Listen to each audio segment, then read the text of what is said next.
Hi, this is Allison and Bob, and we're going to get started in about 30 seconds. 14. 14 seconds. Can you guys see my screen? You should see a PowerPoint presentation or Google Slides presentation. Thank you. And Johanna's on as well, and you'll be able to type in questions during the session. And Johanna, if you can kind of catalog those towards the end and ask us, and feel free to interrupt us if something seems topical, but neither of us are following the questions right now. Yep, I'll watch the questions throughout, and then we'll get to most of them when things wrap up. Thanks.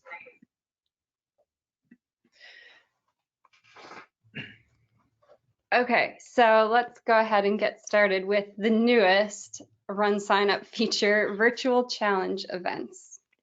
It's actually a pretty big set of features. Pretty giant set of features, but I just lumped it into one to make it seem manageable and not overwhelming. There we go. So what is a virtual challenge event? So you guys may have heard about the Great Virtual Race Across Tennessee, which is the race that's put on by Laz, the founder and race director of the Barkley Marathon. They set up this virtual race on our platform that was, a challenge to run across the state of Tennessee, thinking maybe 200, 300 people would sign up, and then 19,000 people signed up. And so while not every race organization and nonprofit has a Laz that's putting on the challenge, we saw that the demand was there for a challenge event. And in this very extended pandemic period where our lives are disrupted, an event that engages your participants over a longer period of time is a great way to make money now and to keep those relationships with the people who come out to participate in your races.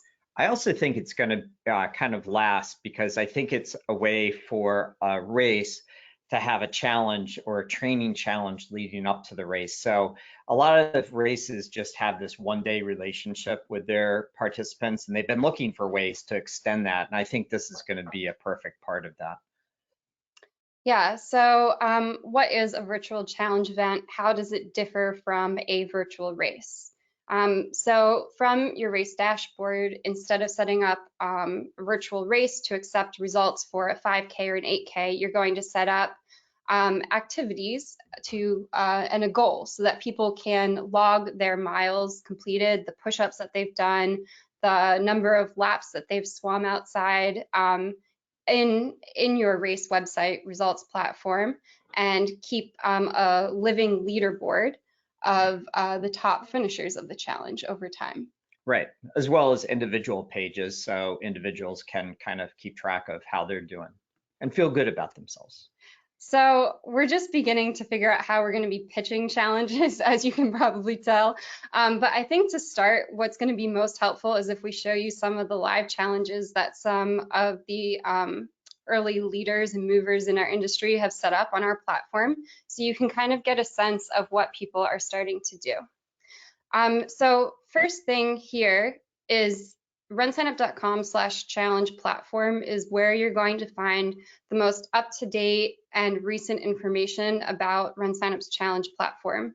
So from here, you can get guides for how to create a challenge. So these are going to be really detailed guides that Johanna and Matt Sinclair are keeping as up-to-date as possible as new features are released. You'll also find resources on how to do, your shipping and fulfillment, promotion for your challenge. And here you'll be able to find links to live challenges on our platform, as well as some sample challenges that we've set up that you can go in and test out on your own. So this is going to be your hub for information. So let's see some challenges. This is the Buckeye State Challenge. This is Brandon's race. And this challenge is to run around the state of Ohio over a period of a year. So it's not that dramatic, this 1,118 miles. Here he's renamed results to leaderboard. And you can see who is in the lead by greatest distance achieved so far. When you click into one of these participants, this is their results page. So you can see how much of progress they've made towards their total goal. you'll see here that Rock has an easy link so that he can go and submit his activities. Down here is his little overall progress, and here is his activity timeline. So he can log whether he has run or walked miles each day. And then here's an interactive map, so we can actually see where he is in Ohio. And the nice thing about it is you can zoom in and see exactly where you are. And he's in the middle of a river. So I don't know if there's a swim option. Tough to swim 11 miles in a day. Yeah, he's pretty impressive. So that's one challenge. Another challenge that's on the platform is, the New Jersey Virtual Challenge presented by CompuScore. And I just chose this one because this is the one that my mother is doing. So I'm going to go look up her results here.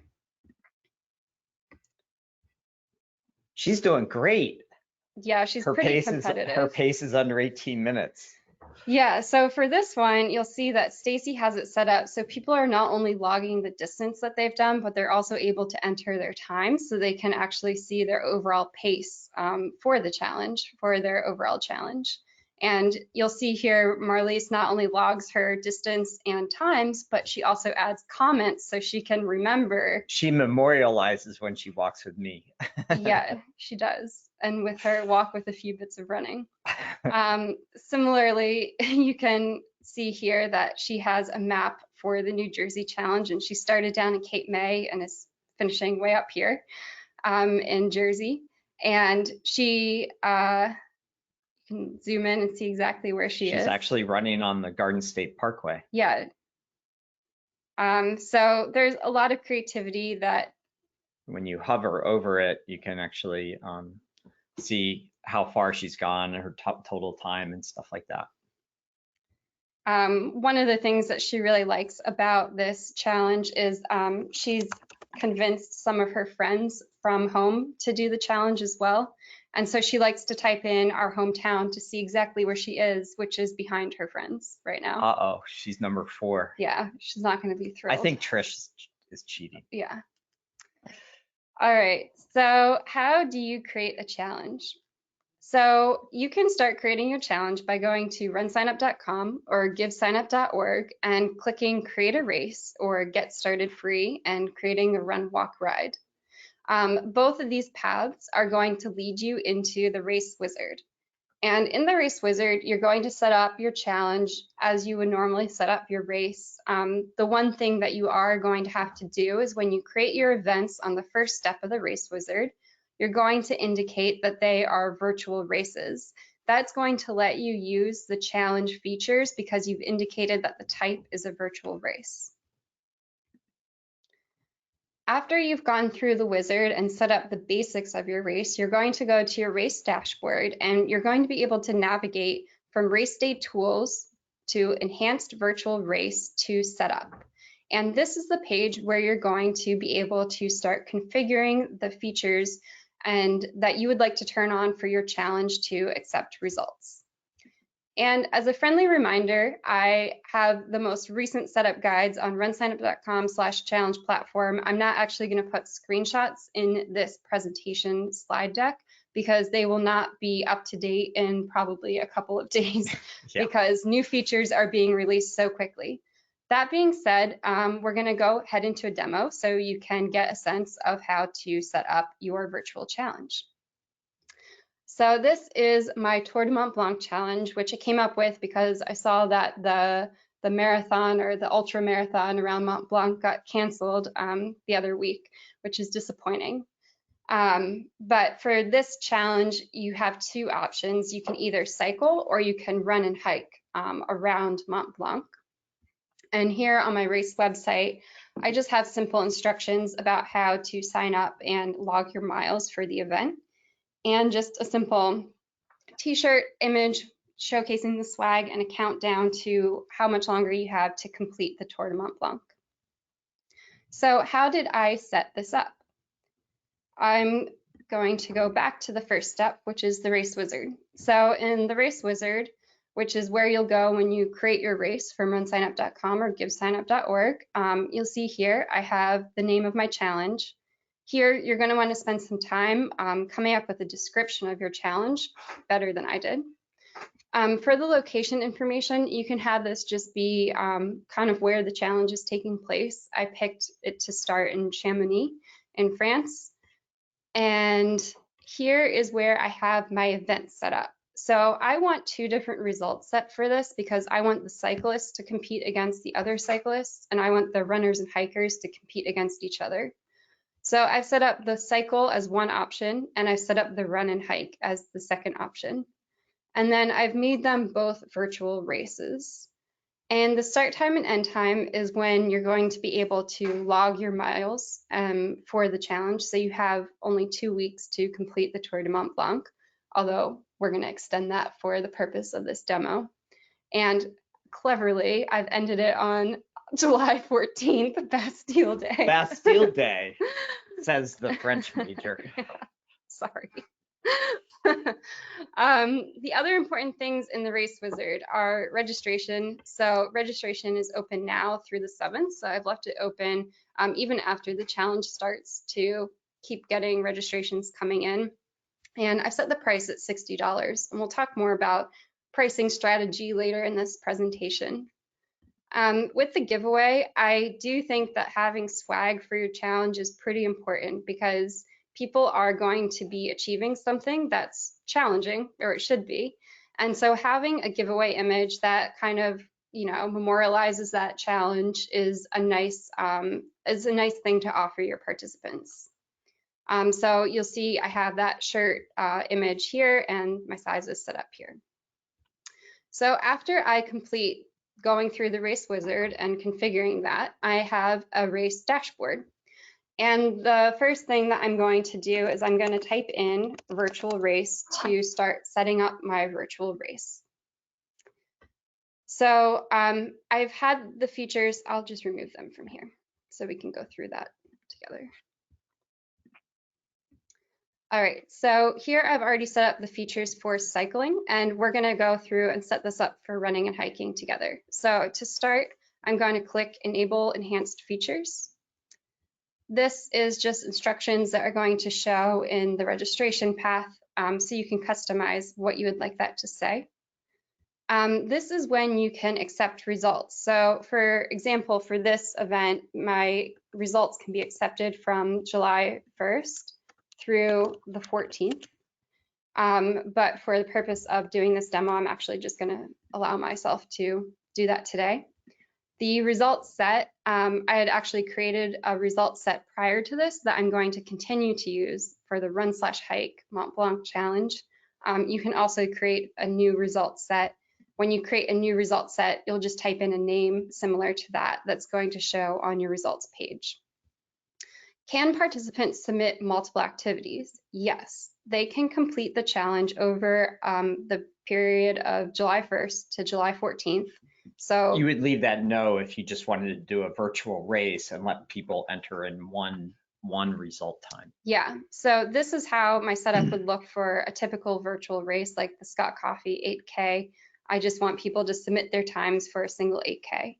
But for this challenge, I want people to be able to log activity over a period of time. And for this challenge, because it's like a mountain climb, I actually want people to be logging their distance. And since we're used to miles, I'm going to have miles be the default, but there's cool tools to convert, so don't worry about that. And then I actually also want people to be logging their elevation gain because it is a mountain climb. And so I think it's fun to not only keep track of who can run it the fastest, but also who's done the most elevation during the challenge. But the emphasis for my event is actually still going to be lowest time. So it's going to be who can do it in the fastest time. I don't really know what the times are going to look like, so I'm just going to give a huge range here. But if you kind of know what you want it, what times should be for your event, you can kind of validate by putting restrictions or parameters on what people are or not allowed to submit. Right here, there's some additional settings. So the first one is require approval for each post. I would not recommend that for a challenge because it's going to be too overwhelming to approve each activity that's submitted. That doesn't make sense. For a competitive virtual race where people are submitting a single time, that may be a setting you want. The second setting is allow participants to indicate that they completed a run but not provide an actual time. Again, for my challenge, this isn't a relevant setting. This third one is very relevant for a challenge, and you'll see that it's pre-selected because it's a recommended default setting at this point. So this setting allows people to upload their results, their activities, without logging into RunSignUp. By doing this, people are just going to have to validate with their email or the last 4 digits of the phone number that they used to sign up for your challenge, meaning your customer support is going to drop dramatically because people won't be asking you, how do I sign in? It's going to be really self-serve and intuitive for them to log their miles. The really nice thing about this too is individual participants, if they want to, are able to require a login to log their miles. So we do have that flexibility if you do have participants that don't want this easy entry for their activity. So I'm going to save that. And then next, I'm going to go into activity types. And I actually want to have 2 different activity types, which you see are already set up here from when I set it up earlier, because I want people to choose whether they ran or they went for a hike. Similar to how you saw in the Buckeye Challenge, they were able to log whether their miles were a run or a walk. So here, my activity type, my first one is a run. And I want people to record it distance in miles, and I'm requiring each of these as entries for time and for elevation for every submission of activity. My second activity type, I didn't want to use walk, so I used this custom activity type, and I used hike instead. So you can add as many different activity types as you like, and later on we're going to show you how activity types can be used in really flexible ways if you are doing something like a triathlon. So the other thing that I want to customize here is going to be goals. So for the Tour de Mont Blanc, I set the same distance goal for every participant, which is 108 miles around Mont Blanc. And here I do have a map displayed with, and to do this, you're just going to upload a simple KML file into this. So if I search here, I can find my KML file for the Tour de Mont Blanc. I just drag it and drop it and then save. And then that KML file that has my map is valid and will show on my results page. The way that I created a map for me, we'll go into this later, is I Googled for Tour de Mont Blanc KML file, and I just downloaded one that I found online. But you can either use a mapping software or you can cheat like I did and find a pre-built map. So I'm going to show you what it looks like from the results end when I go into log my miles. And actually, I'm going to enter this from an incognito window. And the reason I wanted to do it here is because I'm not logged into RunSignUp. So you can understand what it would actually look like for participants when they go to log their miles. So I've actually already signed up for the challenge. So I'm just going to quickly pull up my registration. So I signed up for both the cycle and the run and hike. But I come in here and I submit my email address. And that's how I get to log my miles. So it's really simple. I don't need to forget my password, remember it, get an email sent to me. I only have to either enter the email address I used to sign up or my last 4 digits of my phone number. And so you'll remember we set up 2 different activity types. So I'm able to choose whether my activity was a run or a hike. So I'm going to enter 3.5 miles. And you'll see here you have this easy conversion. So if somebody runs measuring their runs in kilometers, they're able to easily convert that. And I ran in I don't know, 33 minutes.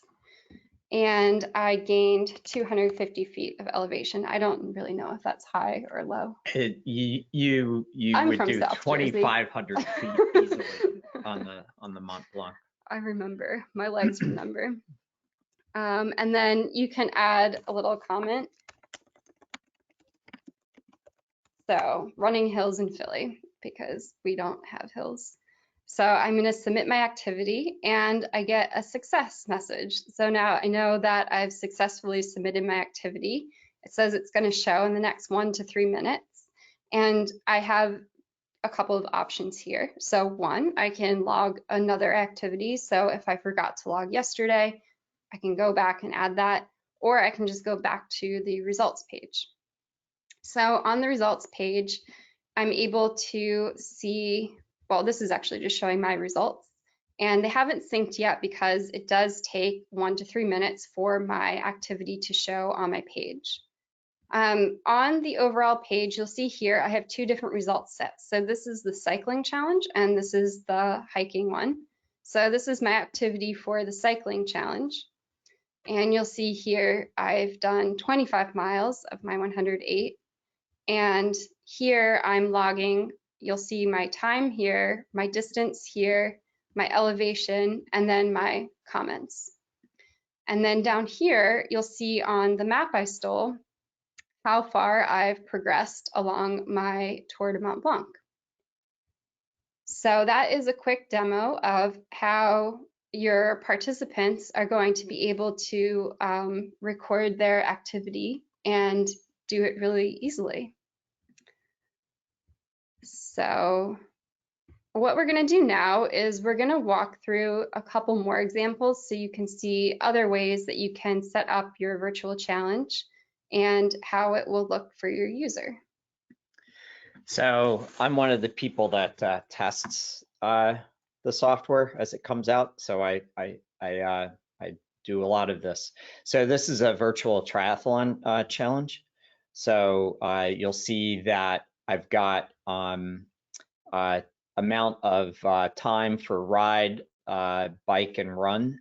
And when I log activity, I can log activity for a swim, a ride, or a run. And so I set that up very similarly to how Allison set up her hiking example, hiking and running example.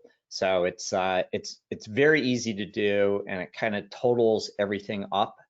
And there's a fair amount of flexibility here. And what will be happening, and when I talk about the futures, is you'll be able to have different goals for each type of activity. So you'd have a goal of, say, 2.4 miles for the swim and 26.2 for the run if you're doing an Ironman length type of an activity. And you can kind of manipulate this lots of different ways. So you could have it optimized for time, and you could allow for people to overwrite their times. So you give them a whole month to do a PR for an Ironman equivalent.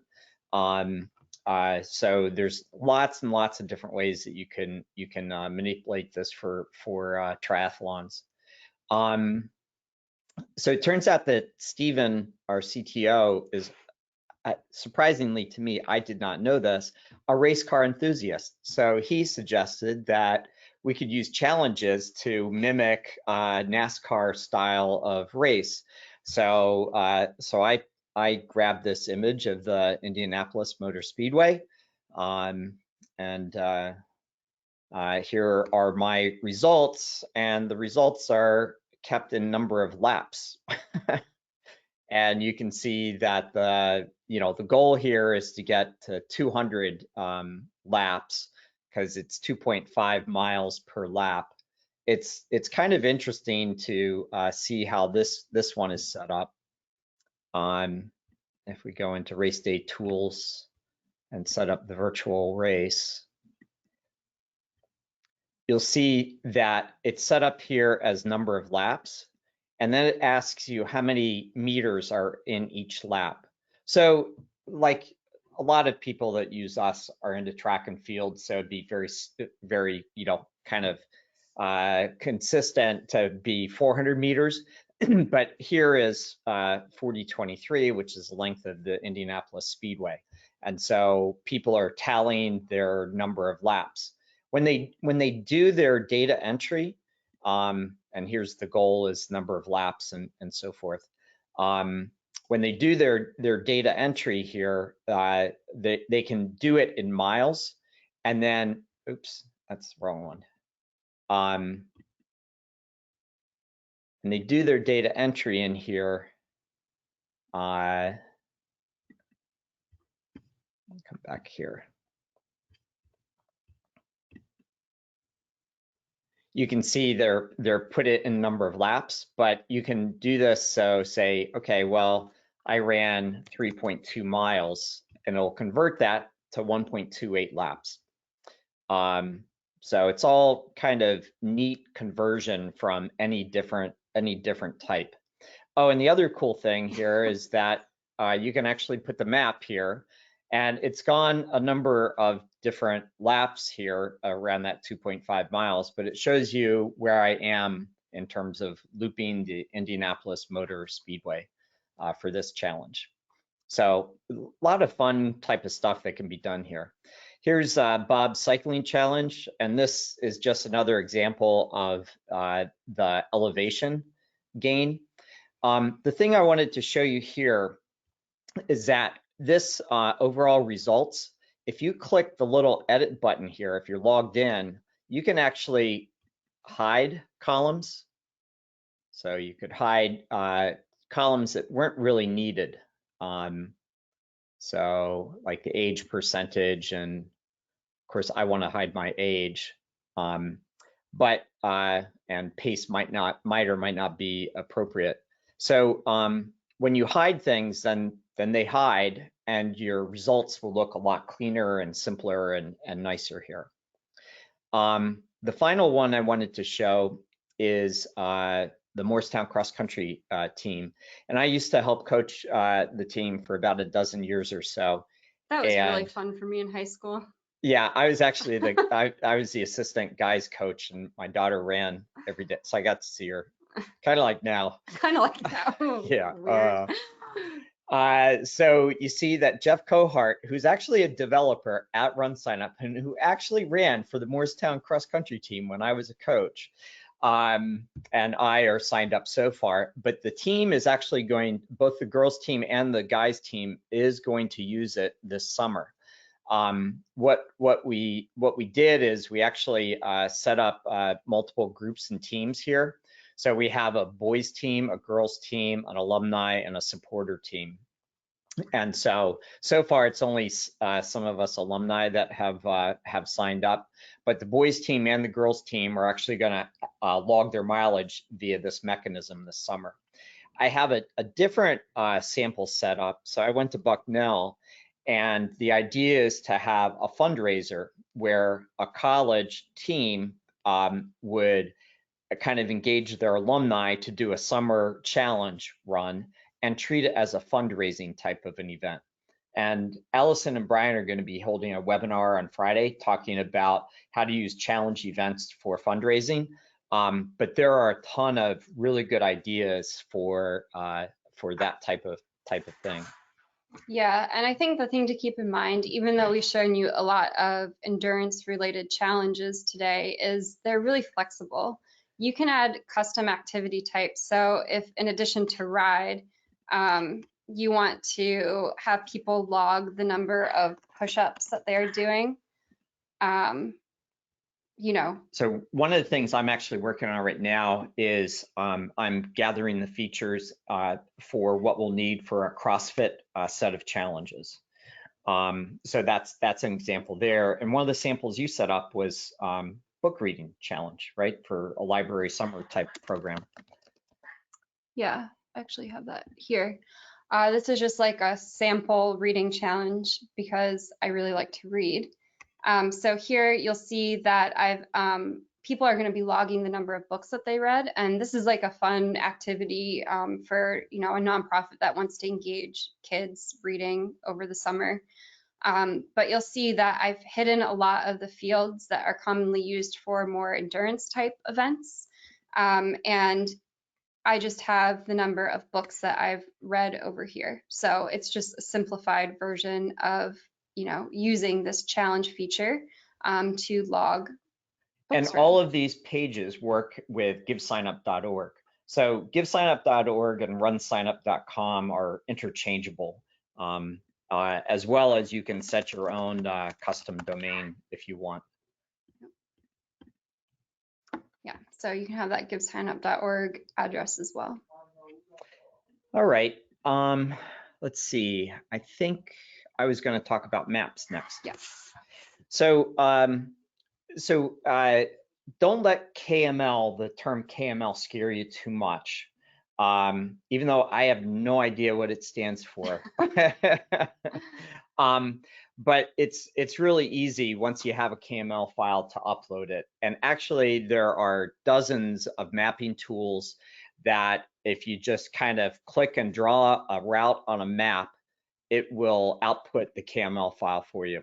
So I've done a sample Moorestown to Richmond map, our two bigger offices.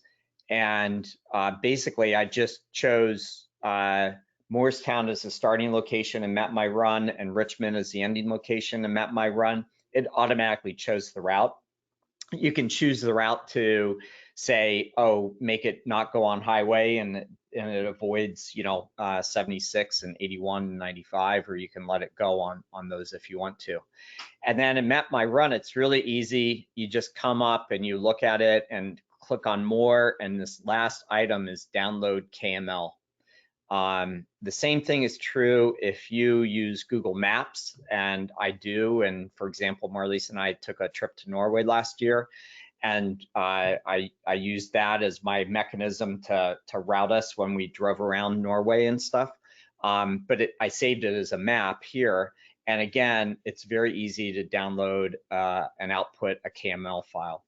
And as Allison said, popular routes like Oregon Trail or something like that are very easy to find KML files for.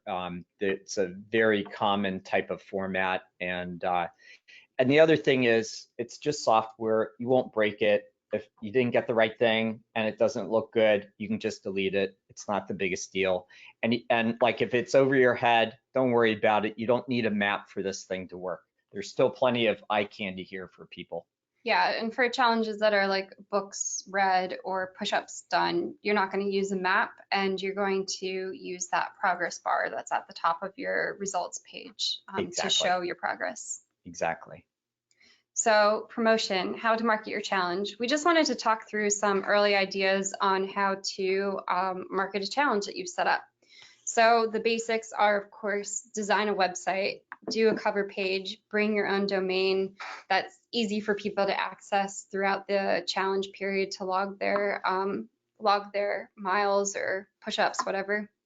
I think swag, like I said, is really important. So offer something unique. I see a lot of really high quality swag being offered for these challenges. The third is engage where people spend time, which is Facebook. If you are doing a challenge, you should create a Facebook group where people can post pictures and talk. And, I'm in the Facebook group for Great Virtual Race Across Tennessee, and there's just like 1,000 posts a day. And it's pretty interesting to see just people sharing photos of their runs. Someone got attacked by a turkey yesterday. It's nice to keep up with that. In terms of pricing, what we're recommending as a strategy is do it $40 or above, which seems more expensive. But basically the thought is that swag and shipping are really your only fixed costs. But because this is a long-term engagement, typically it's a month or 2 months long, you need to factor in customer support and engagement that you're going to be doing. So you want people to buy into the challenge and participate, and you also want to make sure that you are getting compensated for like you should be monitoring your Facebook group. You should be sending Posting out frequent emails Yeah. to your participants to encourage them to highlighting some of the successes and things like that, encouraging people to go to the Facebook group and so forth. So utilize our free email marketing platform for all of that. For a great virtual race across Tennessee, they charge $60, and I do see that $60 is kind of a standard for a lot of these state challenges that do offer premium swag and a longer term engagement of, you know, running 500 miles.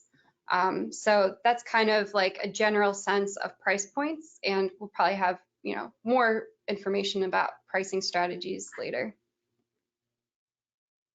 So just beyond the basics, the 5 things that we're recommending you focus on for your marketing strategy are email, referral rewards, teams, Facebook ads, and influencers.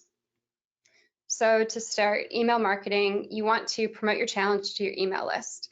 And timers, nonprofits, larger races and series are in a really good position to do this because they typically have pretty big email lists. And if you don't have a big email list, you can start thinking about partnerships where you can reach out to organizations like a running store or a nonprofit or running clubs in your area and, you know, offer to give them donations or feature them on your website as a sponsor in exchange for sending out 1 or 3 blasts to their email list. So you can kind of get creative, think about who you know, who you have relationships with that have large email lists, and how can you get them to buy into your challenge too. And nonprofits are a really good target for this. Nonprofits need money now too, and it's so simple to collect donations while people are signing up for these challenges. And you know, Laz's event collected tens of thousands, if not over $100,000 for food banks in Tennessee. So it's an easy one to go after. And I think that can help you get participants. The reason that my mom, Marley, chose the Stacy's New Jersey Virtual Challenge is because one of their charity partners is CASA, and she volunteers as a CASA mentor. And so she liked that connection to a nonprofit. That was kind of why she wanted to do it and why she wanted to get her friends to participate in the challenge. So when you're doing email marketing, you can use RunSignup's free email marketing platform to send an unlimited number of emails. That being said, don't send too many emails because people will unsubscribe and block you, and you don't want that to happen. So you want to treat your emails as really valuable real estate, and when you send an email, include a very strong call to action. If you have a price increase or a deadline for when you need to sign up to get your shirt, include that in the email because it will incentivize people to sign up now. Similarly, we've found that time-limited coupons work really well. As an example, we sent out a $5 one-day discount for Cinco de Mayo for the Scott Coffee Run, and that generated more than 75 signups on that day. And then the other thing is highlight your swag. That's the reason, or one of the reasons, that people will do your challenge. So using photos, putting in images of the shirt or hat or medal that you're going to offer your participants is a nice thing to put in those emails. Just as an example, you'll see here that Race Insights tracks the number of signups and transaction dollars that you're getting from all of the different sources. So if you're using RunSignup's free email marketing platform, it's going to show you exactly how much each of those emails that you have sent have generated in terms of signups and transaction dollars and page views. So you'll see here that the leading source of registration for this challenge was through email marketing. Referral rewards, we talk about referral rewards a lot, but they're really, really important for challenges. On the right here, you'll see that I have these 2 examples of challenges on our platforms that are using referral rewards.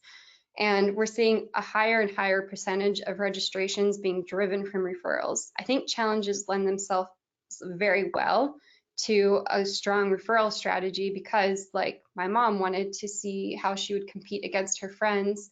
It's really easy for people to share and engage with their friends and compare each other and kind of compete in a really friendly way.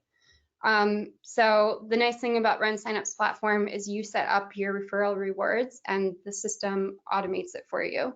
So if you say refer 5 friends and get $25 refund, the system will automatically refund the $25 to that person's credit card. The nice thing about it is people will typically refer 2 or 3 friends. They won't actually hit that threshold. And so that's free marketing, free shares that you're getting on social media, and you aren't spending any money. So this is the #1 way to market your challenge. It's a really high return on investment and a really low cost per acquisition. The other thing that you want to do is when you have a referral rewards program, you want to make sure that people know about it. So you have to promote it. You can't just set it up and let it run because people won't share. So the key ways to promote your program are to set up registration follow-up emails, which is basically like creating a drip campaign. And you want to include each person's unique referral link, which you'll do with replacement tags from RunSignup's email marketing platform. And you want to schedule a couple of those to send out a set number of days after people sign up for your challenge so that they constantly have the link to share and they're, being encouraged with the rewards that you're promoting. And I also see a lot of successful programs like having a special place on their website about the program. So adding in a custom menu tab or having a little feature right on the cover page about what that referral program is, like, run for free, this is how you can promote, and this is what you'll get in reward. The other thing that we're starting to see is the popularity of teams. So your challenge can promote teams, and we're going to be having this functionality to actually have team leaderboards to compete against each other coming later in June. Another nice incentive that you can have is to offer discounts to teams of certain sizes. So as an example, in RunSignup, you can set it up so that teams with more than 10 members, everyone gets a $5 refund or discount. So that means once I get to 10 members, those 10 members will receive an automated $5 refund, and any subsequent people who join that team will get the discount applied at checkout. And again, that's something that you just set and let run. You don't have to do anything to actually issue those refunds or discounts. So it takes the burden of, marketing off of you. Facebook ads, they do work. You have to spend money to make money sometimes. So some of the ideas when you're doing a Facebook ad is you can do custom audiences. So you can find people who have signed up for your challenge, and you can build a custom audience off of them. You can filter it down in our free CRM. The example I have up here is filtering participants who have signed up for races from social media previously and putting them together as a targeted custom audience. Once you've created and built a list using filters, you can export it as a custom audience. So it's pre-formatted for what Facebook ads wants you to upload. The other thing that could work for you is doing a targeted zip code ad. So with the Scout Coffee Run, we've done a couple Facebook ads experiments just targeting our zip code. Those work really well, especially if you're having a very local approach to your challenge. And then with the Facebook ads, we've previously told people to include pictures of groups of people that are laughing, smiling, and having fun, which, can't do anymore. So Can't have fun. Can't have fun. Can't have be with pictures people. of frowning people? No, have Okay. pictures of crap, because people will buy crap Oh, even during okay. a pandemic. Gotcha. No, you want to show your swag because it's unique, and I think that's what's going to really trigger people to want to sign up for your challenge. So I think featuring that type of an image with your Facebook ads is going to work well, better than people that are together not wearing Just masks. a comment on the stats. Those 2 Facebook posts, the first one, the bottom one was $50 and the top one was $100. So for $50, we made $241, and for $100, we made $994. Which is pretty low cost per acquisition for Facebook Oh, it's ads. fantastic. Yeah. So the last thing to think about are influencers. Like obviously the Great Virtual Race took off across Tennessee, took off because of Laz, and so many people have heard about him in the running community, and we're never going to have a chance to run the actual Barkley Marathon. Well, we don't want to run the actual Barkley Marathon is how I should phrase that. But the chances are that you do know people in your community who are, influencers in some way, whether they're like, running group leaders or youth sport coaches or high school sport coaches. Find people in your community who are leaders and engage them, get them to participate in the challenge and share it out to their networks.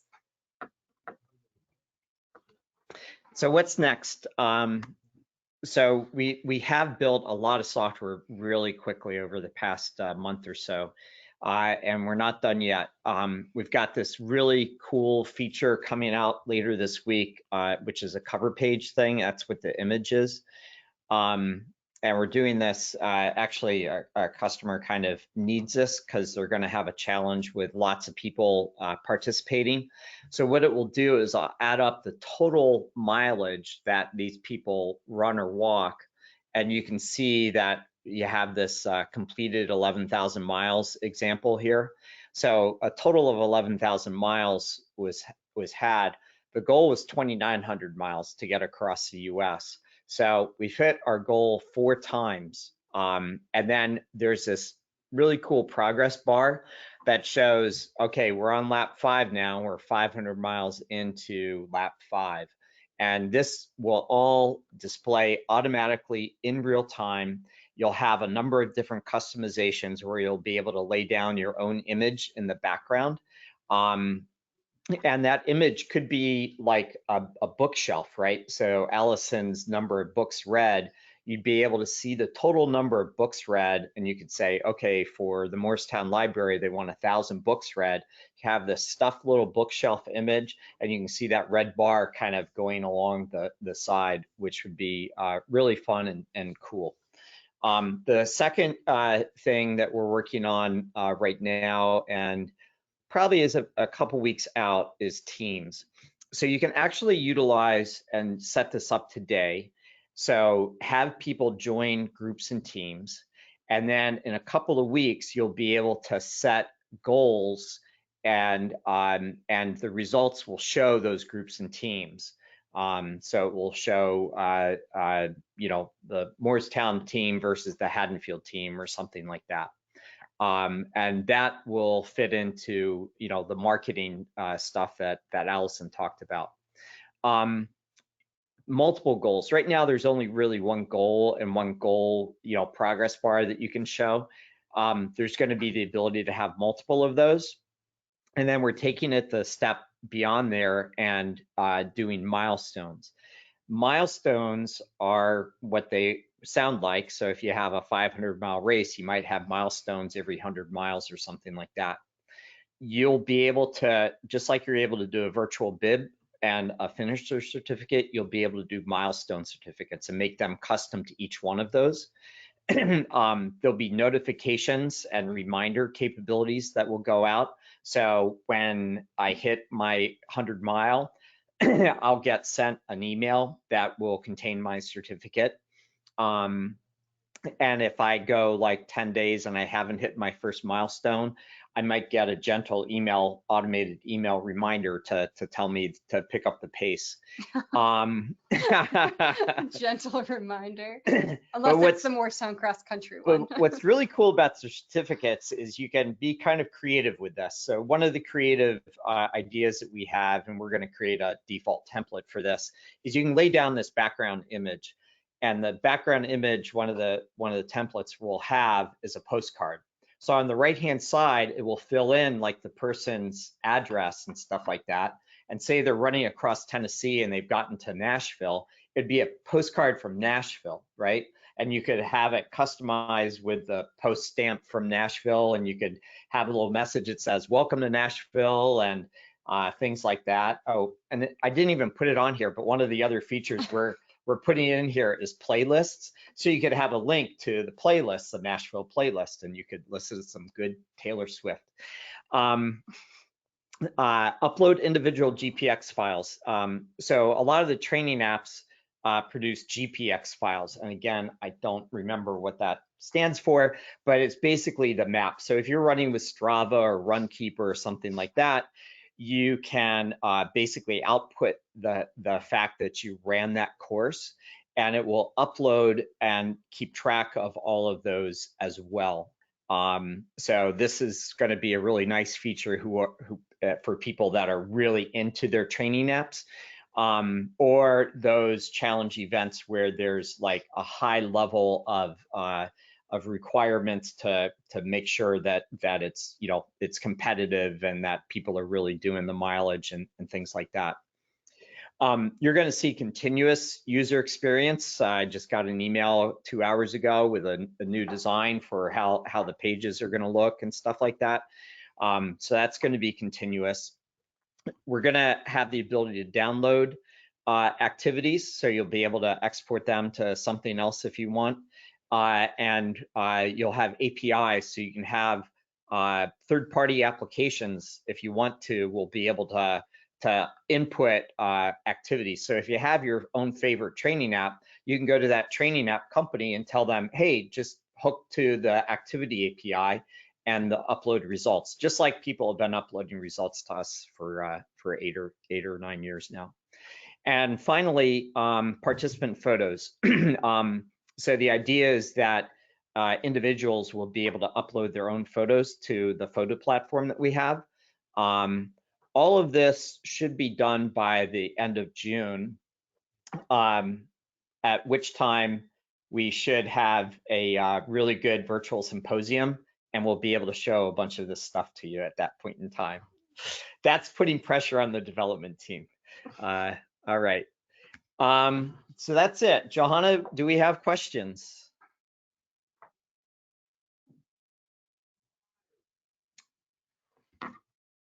Johanna. Sorry, I unmuted on the wrong place. Can you hear me? Yeah, there you go. Yes, we can. Yeah, we have a lot of questions. We will get through as many of them as we can. If we don't get to everyone's, we can also follow up with you guys later this afternoon as well. This is recorded. A couple of people asked that. We'll be sending out the recording when it processes later today. It also always gets posted on our YouTube page and on our blog.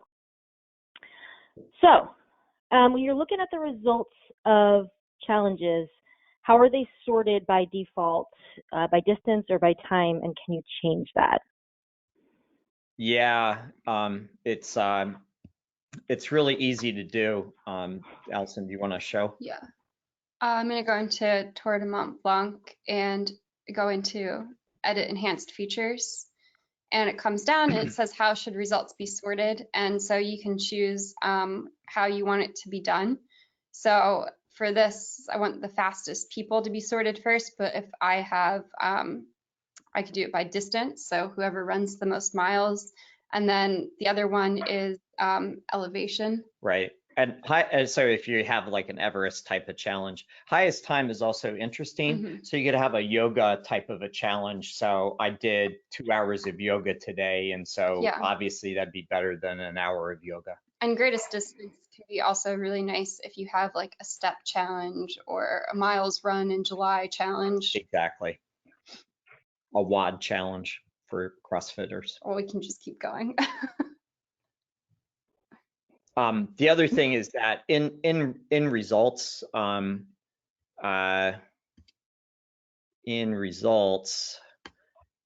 you see that all these things are kind of sortable. So a lot of these are sortable. So you can do it by age and yards swam or bike ride. So you can, like in a triathlon type of an event, you know, some people, it may be like long distance. So you could sort on any of those sorts of things too.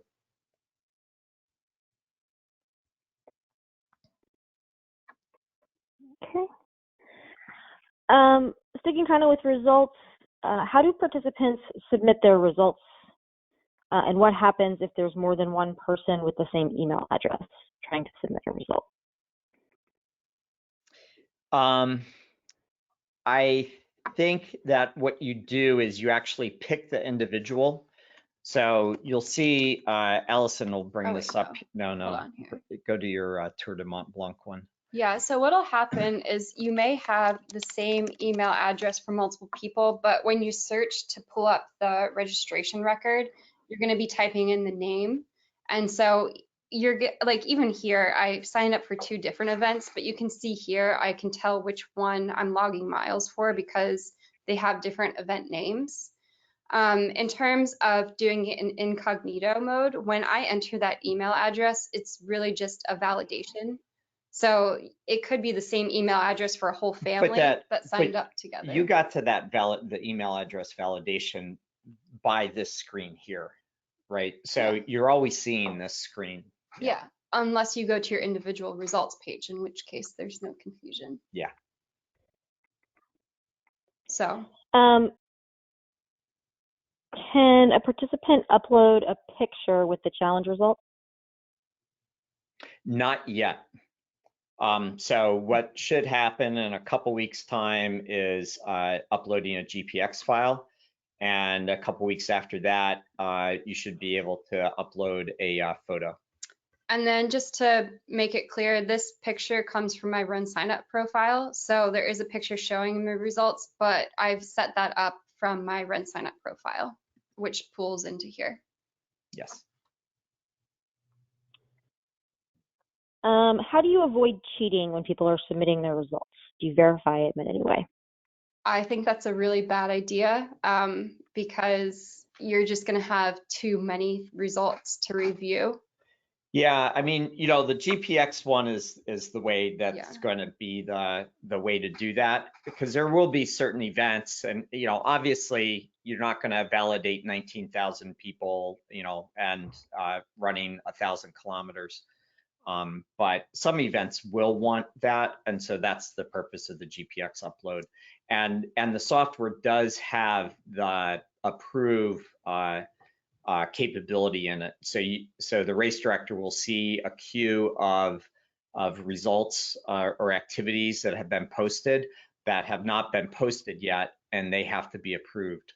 And just to show you where that setting is, it's in enhanced features, and it's this first setting. If you check it, that's going to make all of the results or activities go into the queue that you need to approve.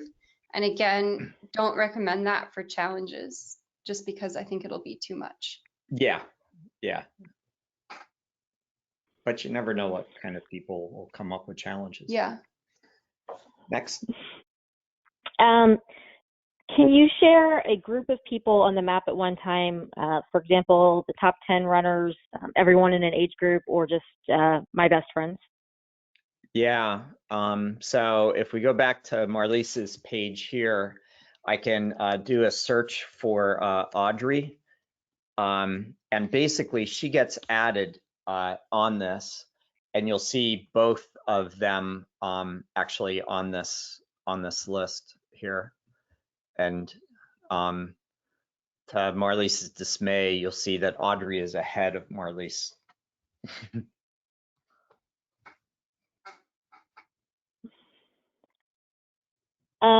What is the timeline on having the overall race goal for the cover page? Hopefully This week. Yeah, before Monday. It's in code review right Yeah. now. When you are setting up a milestone or certificate, is there a way to incorporate some kind of coupon or prize into that? So there will be, when we do milestones, it'll trigger emails, and it will probably be using our email marketing type capability. So you can kind of put anything in there that you want to. Okay. If someone goes out and does one activity but then does it better a second time, can they overwrite their results with the better attempt? Yes. Do they still see all of the attempts or only the last attempt? No, it will overwrite it. So here, if I go into log my activities, I have an option to manage my activities. So for my past ones, I can actually come in here and edit them if I want to. So I can go in here and say, oh, I actually did 16 miles and submit that and update it. So you can manage past ones, you can add new ones. We did not show a log or anything like that of what's been changed though, because it's, again, we want to keep this platform not too heavyweight, and you can see we already have a ton of features in here that make it fairly complex. And then the other way people can update it is just from their page, like the results page that shows the activity timeline, and they can also edit or delete any recorded activity. So if you have multiple activities, like a triathlon or a different kind of fitness challenge, can you sort the results both by overall and by the leaders in each specific activity? Yeah, I showed that in my little triathlon example, wherever that was. That's what happens when I read while I'm answering. Yeah. Here's an interesting one. Is there a plan to subtract a time bonus, similar to like the donut runs where you see where each donut that is eaten would subtract time from an overall time? We've talked about having basically different algorithms be able to be input and run on different things. And we haven't figured out exactly what we want to do on that yet. Things like that, we don't want to go too far and make it like full scale scoring. Like race day scoring does that stuff all day long. But we want to try to make this accessible by people. But like the use case we've talked about the most is, kind of equating swim miles to running miles to cycling miles. So a swim mile might be worth, 10x points, and running miles might be worth 5x points. The concept of having times and time, like either negative points or additional points or stuff like that, it's possible. We just haven't figured that out yet. I think that's going to come after most of what you saw on our development plate right now. If I have a 3-day bike ride with a different course each day, how should I set that up? Should I do that as a challenge or as 3 different events?